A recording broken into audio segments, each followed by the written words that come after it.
Jangan pernah lakukan 7 hal ini demi keamanan komputer Anda.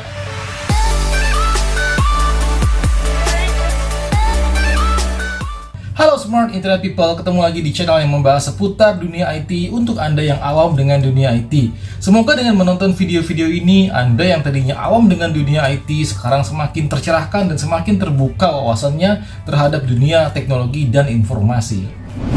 Jadi mungkin masih banyak di antara kita yang kadang-kadang memperlakukan komputer kita atau membuat satu akses yang membahayakan nih ya untuk komputer kita, sehingga kemungkinan besar komputer kita itu nantinya akan malah jadi rusak atau malah jadi error, atau malah yang lebih parah lagi, mungkin data-data Anda bisa hilang karena kelalaian, atau bahkan mungkin karena memang Anda nggak tahu bahwa hal-hal itu sebenarnya nggak boleh dilakukan di komputer Anda. Nah, apa aja sih hal-hal yang nggak boleh dilakukan di komputer kita untuk supaya demi komputer kita itu aman dari kemungkinan serangan-serangan virus, malware, atau bahkan pencurian data? Inilah 7 hal yang jangan pernah Anda lakukan terhadap komputer Anda. Yang pertama, jangan pernah sembarangan menginstal aplikasi. Jadi kalau Anda suka yang namanya ya install aplikasi, ya boleh-boleh aja. Jadi kalau misalnya Anda mau install aplikasi ini kayaknya bagus nih, itu kayaknya bagus nih, terus Anda coba-coba install. Kalau misalnya bosen, Anda tinggal uninstall. Ya fine-fine aja. Tapi ingat, mulai sekarang hal-hal yang tadi suka Anda install ini itu bisa dikurangin lah ya. Karena apa? Karena ada aplikasi-aplikasi yang sebenarnya di balik itu dia bisa menjalankan sebuah malware atau bahkan menjalankan sebuah virus. Apalagi kalau Anda installnya itu dari website yang kadang-kadang nggak jelas ya, kayak underground atau website-website untuk software bajakan. Nah, itu lebih bahaya lagi. Jadi mulai sekarang coba deh, Anda kalau mau install, ya install lah dari website resminya. Jangan pernah install aplikasi-aplikasi yang bersifatnya ada promo atau tiba-tiba ada pop-up dari browser promo aplikasi ini, silahkan diinstal dan sebagainya. Kalau nggak penting-penting banget, mungkin kayaknya Anda nggak perlu install deh. Hal yang kedua adalah jangan pernah sembarangan masukin email. Well, email itu satu hal yang privacy ya, yang penting ya. Artinya begini loh, kita kadang-kadang suka terima promo ya kalau di website gitu, atau ada offering yang mungkin menarik nih buat kita. Jadi offering itu misalnya ada diskon atau ada free download, dan syaratnya adalah kita harus masukin email. Nah, bahayanya di sini. Kalau kita masukin email kita di website atau di ya forum-forum yang macam-macam lah ya. Nah, bisa jadi email kita itu disalahgunakan, atau email kita itu bahkan dijadikan kayak bahan untuk promosi ke vendor lain atau ke produk lain. Akhirnya email kita penuh dengan spam. Dan lebih bahayanya lagi, ada juga yang mungkin bisa jadi mereka gunakan email kita untuk mengirimkan satu link yang berisikan malware atau bahkan mau mencuri data Anda. Yang ketiga, jangan pernah sembarangan mengklik apapun yang ada di email. Jadi kalau misalnya begini, Anda suka terima email kan dari ya mungkin dari perusahaan-perusahaan yang nggak tahu dari mana tiba-tiba tahu email Anda di inbox ya. Terus di situ ada offering, dan atau bahkan ada email yang mungkin kalimatnya kayak membuat atau menakut-nakuti Anda nih, ceritanya kita akunnya mau dihack atau apa. Terus di situ ada link yang harus diklik oleh kita. Nah, ini bahaya. Jangan pernah Anda sembarangan klik link yang ada di email itu. Karena apa? Karena bisa jadi link itu mengeksekusi satu script tertentu yang akan merusak komputer Anda, operating system Anda, atau bahkan email itu nanti kalau diklik dia akan menuju ke satu website di mana website itu bertujuan untuk mencuri data Anda. Untuk pengamanannya gimana caranya supaya kita bisa tahu apa sih email itu valid atau enggak, apa sih tentang email spam itu, dan gimana caranya user yang jahat bisa mengakuisisi atau mencoba untuk membajak akun kita melalui email. Coba tonton videonya di sini nih, saya pernah bahas di minggu lalu sebelumnya untuk pencegahan kita.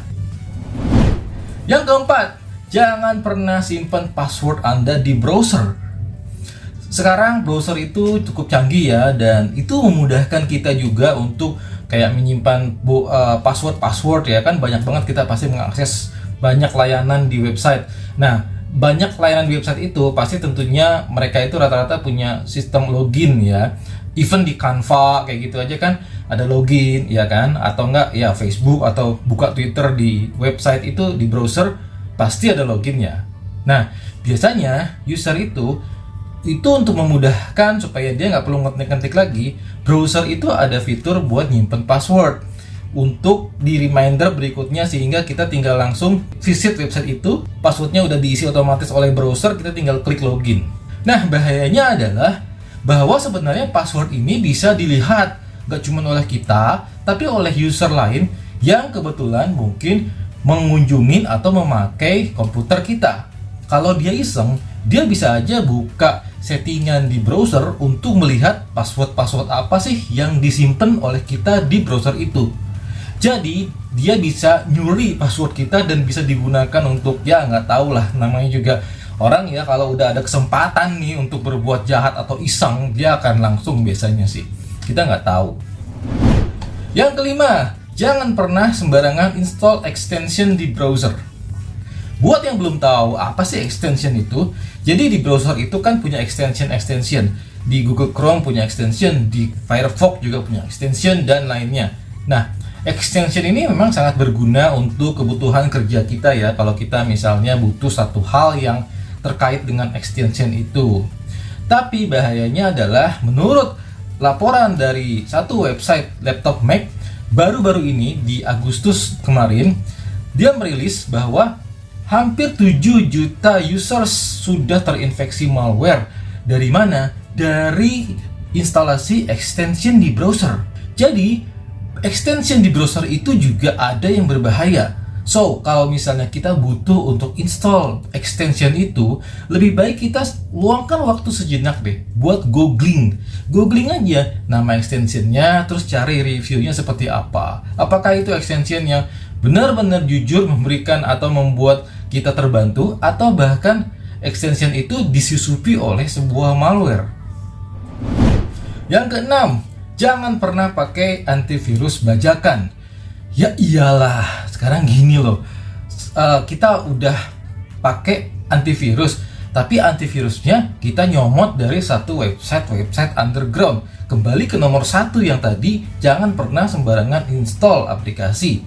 Termasuk saya tadi bilang, jangan pernah coba-coba install aplikasi dari website underground. Website underground termasuk juga website yang menyediakan program-program atau software bajakan yang bisa kita download.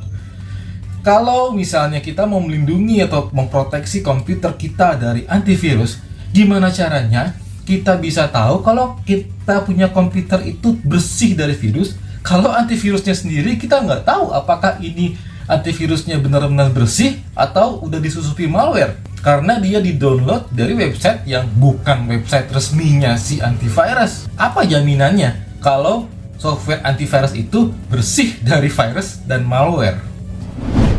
Yang terakhir, yang nomor 7, jangan pernah menyimpan password di teks. Jadi saya pernah lihat ada orang yang nyimpen data-data password dia itu di notepad. Jadi dengan di notepad dia bilang, saya nggak perlu lagi untuk pusing-pusing ngingetin password, karena saya tinggal buka notepad, terus saya lihat website apa, username-nya apa, password-nya apa. Oh my god. Jadi ini adalah bahaya juga. Karena apa? Karena bagaimana Anda bisa menjamin kalau komputer Anda tidak akan diakses oleh orang lain? Karena password dan username-nya jelas-jelas terpampang di file notepad tersebut. Oke, itu tadi 7 hal yang jangan pernah Anda lakukan dengan komputer Anda. So, di sini saya akan mewanti-wanti Anda, yuk kita hati-hati, yuk kita semakin cerdas dalam menggunakan teknologi internet, dalam menggunakan komputer, sehingga nantinya komputer kita setidaknya akan lebih aman dan lebih terjaga dari kemungkinan serangan-serangan. Dan di sini saya juga harapkan semoga smart internet people semakin smart lagi, semakin cerdas lagi, karena sudah mengetahui nih apa-apa yang nggak boleh dilakukan dengan komputer kita, ya, plus juga dengan akun kita. Sampai di sini dulu, sampai ketemu lagi di video selanjutnya. Salam smart.